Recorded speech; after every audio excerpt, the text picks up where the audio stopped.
महामाघ मेला के उस स्थल पर उपस्थित हो और मेले की तैयारी लगभग अंतिम पड़ाव पे है, क्योंकि 3 तारीख को महामाघ मेले का पहला स्नान प्रारंभ हो जाएगा। इसी को देखते हुए मेले की पूरी तैयारी को अंतिम दिशा दे दिया गया है। तो आइए हम यहाँ पर उपस्थित इस समय संगम नोज पे यहाँ एक महामंडलेश्वर दास जी हमारे साथ उपस्थित। आइए उनसे कुछ वार्तालाप करते हैं और जानने का प्रयास करते हैं इस बार के मेले में, अगली बार के मेले में क्या कुछ भिन्नता रहेगी।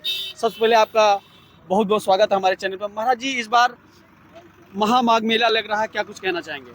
इस बार का बहुत ही लोगों के अंदर एक उत्साह है। जिस प्रकार से कुंभ के बाद में जो योग बन रहा है महामाघ मेला का, बहुत ही एक सुंदर दृश्य आपको देखने को मिलेगा। लोगों में बड़ा उत्साह है, दूर दूर से सारे देश के कोने कोने से संत महापुरुष यहाँ पधार रहे हैं और पब्लिक में भी उत्साह है। और इस बार जो है माघ मेला की वो व्यवस्था की गई है, पूरा पुल सारे जो थे सारे भगवा में कर दिए गए हैं और लोगों में बड़ा आनंदित उत्साह हो रहा है। गुरु जी, क्या कुछ अगली बार में इस बार में भिन्नता रहेगी, क्या अलगाव देखने को मिलेगा? देखिए, अगली बार तो महाकुंभ था, वो विषय अलग था, मगर इस बार जो है ये माघ मेला चल रहा है। इस बार ऐसे योग बन रहे हैं जो कि 65 वर्षों में कभी ऐसे योग नहीं बने जो इस बार माघ मेला में बन रहे हैं। और जो आ जाता है माघ मेला में, देव धनुज किन्नर नरसरणी सादर मज्जई सकल त्रिवेणी, देवता धनुज नर नाग किन्नर जितनी भी योनियां हैं सभी आकर के स्नान करते हैं। और देव धनुज किन्नर नरसरणी सादर मज्जई सकल त्रिवेणी सभी लोग आकर के जो है यहाँ पर स्नान करते हैं। तो बहुत बड़ा महत्व होता है। यहाँ का प्रयाग का बड़ा प्रभाव है। जो प्रयागराज में आकर के जब तप नियम संयम करते हैं उनका कभी क्षय नहीं होता। अक्षय वट का यहाँ का बड़ा विशेष महत्व है। सर, क्लबवासियों का क्या होता है? क्लबवासी मतलब लोग आते हैं, उनका थोड़ा सा कुछ बताने का प्रयास। कल्पवास में जो लोग आते हैं, जो कल्पवास करते हैं, तो उनके 4 युगों को एक कल्प होता है। तो इसी प्रकार से जब 4 युग बीतते हैं तो तो कई कल्पांतरों के हमारे पाप क्षीण हो जाते हैं जो यहाँ पर कल्पवास कर लेते हैं। 1 माह रह करके माघ के जो मकर के सूर्य होते हैं माघ के महीने में, उसमें जो रहते हैं तो उससे जो प्रभाव पड़ता है और उसका कभी पुण्य क्षय नहीं होता।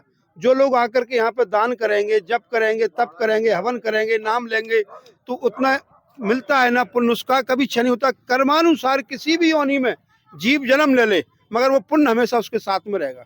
महाराज जी, क्या कुछ कहना चाहेंगे इस बार की व्यवस्था के विषय में? सरकार क्या कैसी व्यवस्था? कुछ सरकार बहुत अच्छी व्यवस्था कर रही है। एकदम पूरा जो है एक रौनक सा आ गया है पूरे मेला में और सरकार बिल्कुल जी जान से लगी हुई है। क्योंकि इस बार सरकार को बड़ी मशक्कत करना पड़ रही है, क्योंकि इस बार बारिश बहुत हुई है। गंगा माई की बड़ी कृपा हुई है, 4-5 बार बाढ़ आ गई है यहाँ पर, मगर फिर भी प्रशासन को धन्यवाद देना पड़ेंगे। इस सरकार को धन्यवाद देते हैं कि वास्तव में साधुवाद है कि उन्होंने सारी व्यवस्थाएं संभाल ली। आज चकाचक माघ मेला का। गुरुजी, एक चीजें हैं, मैं चाहूंगा अगर आप अपनी बात रखें तो। बंगाल में हिंदू भाई को जला दिया गया, अगर कुछ कहना चाहें उस पे तो। देखिए, ये तो अपन जानते हैं शुरू से ही आताताई लोग क्या करते हैं, उनकी क्या मानसिकता है। और अब जो है वो समय आ गया है, अब हम सब लोग राम राज की ओर हैं। आज हमारे अयोध्या में राम जी का जब ध्वजारोहण हो गया है रामलला के मंदिर पर, तो अब तो रामराज की ओर है। जो अभी तक जितना आताताइयों ने जो अत्याचार किया है अब उसका अंत होने वाला है। सर, जो श्रद्धालु यहाँ आना चाह रहे हैं, उनकी जो लालसा है, उनको कुछ संदेश देना चाहें? सभी लोग आएँ, अपने जीवन को धन्य करें, क्योंकि ऐसा प्रयाग को का सकत प्रयाग प्रभाव, तो प्रयागराज का ऐसा प्रभाव है, इसको कोई नहीं कह सकता है। सभी लोग आकर के अपने जीवन को धन्य बनाएं, त्रिवेणी में आकर के स्नान करें, त्रिवेणी संगम का आशीर्वाद लें और सभी लोग यहाँ पधारें। सभी के लिए जय जय श्री राम। जय जय श्री राम।